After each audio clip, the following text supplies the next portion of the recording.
Jane was never sick in her whole life, and her mother lived to be 91. But Jane Peverero got terrible news when she was just 55, diagnosed with ovarian cancer in 2011. She was stage 3C. When the mother of 5 lost her fight 2 years later after multiple rounds of chemo, Jim was stunned when he reviewed her death certificate. The words on her death certificate said that Jane passed from natural causes. When you die at 57, there's nothing natural about that. Peverero reached out to Teal, a support group with the mantra, "Tell every amazing lady about ovarian cancer." I'm very lucky just for my support system alone. It was co-founded by Louisa McGregor, who died at age 45 from the disease. We realized on her death certificate that it said natural causes. City Councilman Rafael Espinal saw the same thing on his mother's certificate. I always questioned why it wasn't stated what did she pass away from. On average, 22,000 women a year receive an ovarian cancer diagnosis. 14 to 16,000 of those women will die. If they're not counting all of these cases, there is a possibility that it's being underfunded for research. Jim Peverero told us he was so upset about the listed cause on his wife's death certificate that he called the funeral home and then contacted the hospital where Jane had been pronounced dead. And LIJ said, well, she didn't die in an accident. I said, no.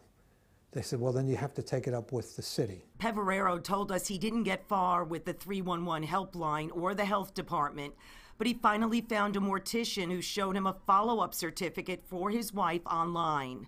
Dr. Alex Williamson, a forensic pathologist at Northwell LIJ, said all death certificates should be updated, but many are not. This is the cause of death sequence. The online certificate shows ovarian cancer and tumor lysis syndrome ultimately led to Jane's death. Tumor lysis syndrome is the event that set up her heart and lungs stop. Death certification is incredibly important for the public health. If we're not documenting what is actually killing the people, it has ramifications. Jim Peverero is also on a mission to get a reliable blood test for ovarian cancer. If you detect ovarian cancer early, there's a 92% chance of survival. But the symptoms of ovarian cancer, which include bloating and back pain, often mimic other medical ailments.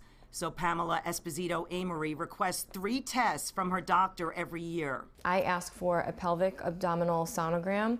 I ask for a vaginal rectal exam and a CA-125 blood test. Death certificates for women diagnosed too late can help the living by providing an accurate accounting of a killer disease. I really applaud this gentleman for beginning the dialogue. We're all invested in accurate death certification. I'm Mary Murphy, Pix 11 News.